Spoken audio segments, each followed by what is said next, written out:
चालू। मेरा है शिवानी महतो, नाम ससुर जी का है रामलाल महतो और पति का नाम है चंद्रकांत महतो।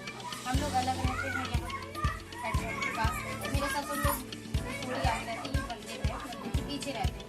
वो गवर्नमेंट जॉब है, लड़ाई झगड़ा होता, हम लोग अलग ससुर को क्राइस्ट चर्च स्कूल में जॉब करते हैं, हम लोग अलग रहते हैं। इन लोग गाँव लेकर गए, गाँव जब भी लेके जाते हैं वहाँ विवाद होता ही, लेकिन अभी देवर लेकर आया तो उसकी शादी करनी थी, हम लोग गाँव शादी वादी किए, सब चीज अच्छे से हो गया। थोड़ा रिलेटिव में जाना था, वहाँ गए, नहीं गए, हम लोग मन नहीं था जाने का, बहसबाजी कर रहे थे। हमने एक शब्द नहीं बोल रही है, ड्रिंक पी के आए और वहाँ से हमारे संग मारा पीटी किए, गाली गुस्तार किए। उसके बाद फिर हमारे देवर से भी किए, वो बीच बचाव कर रहा था कि अभी ऐसा मत करो, यहाँ आए हैं रिश्तेदारी में। उन्होंने को गुस्सा आया, उनने मारे पीटी करे और चले गए। उसके बाद पता नहीं फोन बिल्कुल भी नहीं लग रहा, फोन लग रहा है, फोन नहीं उठा रहे हैं। घर में मेरे घर वाले भी परेशान हो रहे हैं, उनके घर वाले भी। और 8 साल से ये मार पीट मेरी चल ही रही है। कई बार हमारी कंप्लेन हुई है, लेकिन कोई सुनवाई नहीं हुई है। कई बार अभी भी रिपोर्ट कौन से थाने में हुई है? रांझी थाने में। अभी भी रिपोर्ट डली नहीं है, ये पिछले साल की बात है। होली में की ढोल का दहन जिस दिन था उस दिन बहुत मारे थे मेरे को। गैस भी खोल लिए थे, लड़की भाई को मेरा गला दबा दिए थे। फिर मैं 5-6 महीने अपने मायके में थी। अभी ये पिछले साल ये गणेश जी के टाइम पर मैं आई हूँ, तब तक शांत रहा थोड़ा। और फिर इनका यही हमेशा का यही रहता है कि बस घर छोड़ने की धमकी देना, मुझे मारना पीटना, हमेशा गला दबाना, बस यही प्रॉब्लम चलता घर पे। अच्छा, तो रांझी थाने से कोई सुनवाई नहीं हुई है? नहीं, बस समझौता। आपने टीआई मालवी से बात की? मम्मी पापा सब किए थे, मुझे तो पीछे ही कर दिए थे। बाकी बोले थे कंप्लेन के लिए, तो वो कंप्लेन बोलते कि हाँ कर लेंगे। बाकी अभी रिपोर्ट कटी नहीं है उनकी, अभी रिपोर्ट है। वही मम्मी लोग बोल रही थी कि अभी इससे ससुर लोग से बात कर ले, क्या बोल रहे हैं क्या नहीं, क्योंकि ये लोग पूरा ब्लेम मेरे ऊपर करते हैं। पूरी जो भी बात डालते हैं, मैं अकेले रहती हूँ, अलग रहती हूँ, क्योंकि मेरे को सास ससुर से तकलीफ थी। आपके सास ससुर आपको तकलीफ देते, परेशान करते थे? इनके ये भड़का, सास ससुर भड़काते थे तो ये मारते थे। कभी उनकी भी बातें हो जाती थी कि ऐसा नहीं करती, वैसा नहीं करती। मैं अकेले रहती हूँ, कभी कोई ऐसी बात विवाद। आपके सास ससुर भी आपको सपोर्ट नहीं करते? नहीं करते, अभी भी हैं। अभी वर्तमान में आप कहाँ रह रहे हो? अभी ये हमारे हेडपम्प के पास ही। मतलब किसके पास रह रहे हो?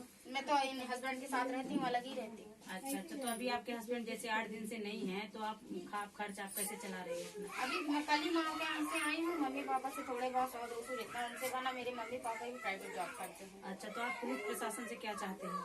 थोड़ा सपोर्ट किए, अगर ये नहीं समझ रहा है। अगर इनको मैं तो इतना भी कह रही हूँ, तुमको तलाक चाहिए तो तुम वो भी ले लो, लव मैरिज हम लोग 8 साल हो गया।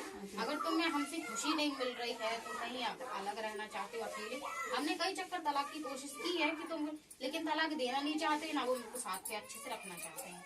मेरे को ये है कि ये क्या चाह रहा है आप बता दें। अच्छा, क्योंकि देखो ये भी खुश रहे, मैं नहीं चाहती कि जो मेरे साथ बीता कल मेरी बच्ची के साथ बीते। बिल्कुल बिल्कुल। मैं यही चाहती हूँ कि उनको रहना है तो बहुत अच्छे तरीके से रहें, जैसा वो चाह रहे मैं रह रही हूँ, तो जैसा हम चाह रहे हैं कि वो भी रहे। उनका सहारा लेना चाहते हो? जी, क्योंकि मेरे कोई सहारा ही नहीं है। अगर मेरा भाई होता, माँ बाप भी देखो गरीबी गुजर से जैसे भी उन्होंने किए। अभी मेरी एक बहन छोटी, वो मेरी देखेंगे तो फिर मेरी एक बहन भी है, उनका भी है। उनको प्राइवेट जॉब को पैसे की बारी आएगी। हम लोग थाना पुलिस में ज्यादा इसलिए नहीं करते, वकील के पास जाओ 10,000 से नीचे नहीं उतरता। पुलिस के पास जाओ, खाने वाले बहुत रहते कि हमको इतना दो तो हम ये काम करेंगे, और अपने पास इतना है नहीं। और अभी भी प्रेजेंट में मेरे पास कुछ भी नहीं है। एक बेटी भी है आपके पास? प्रेजेंट पे अभी मेरे पास इतने पैसे नहीं हैं कि मैं मतलब अपना कुछ जाके पुलिस थाना कर लूँ या कुछ, इसलिए मैं थोड़ा सा कदम पीछे हटा लिया। नहीं, मैं करने को भाई है, मेरे बुआ के लड़के हैं, उनकी भी करना चाहिए, लेकिन मैं नहीं चाहती कि कोई मेरे को मतलब बोले कि एहसान। मैं नहीं लेना चाहती हूँ कि मैं जो चाहती हूँ कि मैं खुद कर लूँ। अगर होता है तो ठीक है, कोई साथ दे रहा है तो ठीक है, नहीं तो अकेले ही हूँ मैं। जो नहीं, अब आप अकेले नहीं हो, आपके साथ ही पूरी महिलाएं हैं, पूरा संगठन है आपके साथ। आप अकेले नहीं हो। आपके पति आते हैं तो मैं उनसे मिलती हूँ, समझाने की कोशिश करती हूँ। अगर समझ जाएंगे तो घर बसाना अच्छी बात है, क्योंकि जल्दी कोर्ट कचहरी पुलिस थाना नहीं करना चाहिए।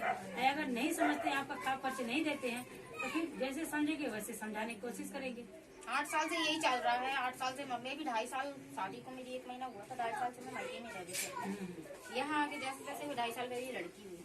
हमारा कहने का मतलब ये है, अगर तुम्हें हमारा नहीं पालन पोषण करना है तो आप बेशक लिख के भी दे सकते हैं। हमने इतनी कुवत है मैम, हम 2.5 साल अकेले रहे, अपने माँ बाप ने अपना खाते थे, अपना कमाते थे और दूसरों को भी खिलाते थे। इतनी कुवत है हमें कि हम भले झाड़ू लगा के पेट पाल लेंगे, लेकिन आपने आपके हस्बैंड को में तो आपने अभी कंप्लेन नहीं डाली है। आप एक कंप्लेन डाल दो, थाने में कंप्लेन डाल दो, और इसके बाद अगर आ जाते हैं तो भी हम उनको समझाने की कोशिश करेंगे। समझ जाएंगे तो अगर कंप्लेन आप डाल भी दोगे तो इससे कोई प्रॉब्लम नहीं है, आपको सहूलियत ही मिलेगी। ठीक है, चलो आप बताओ आपको क्या दिक्कत है।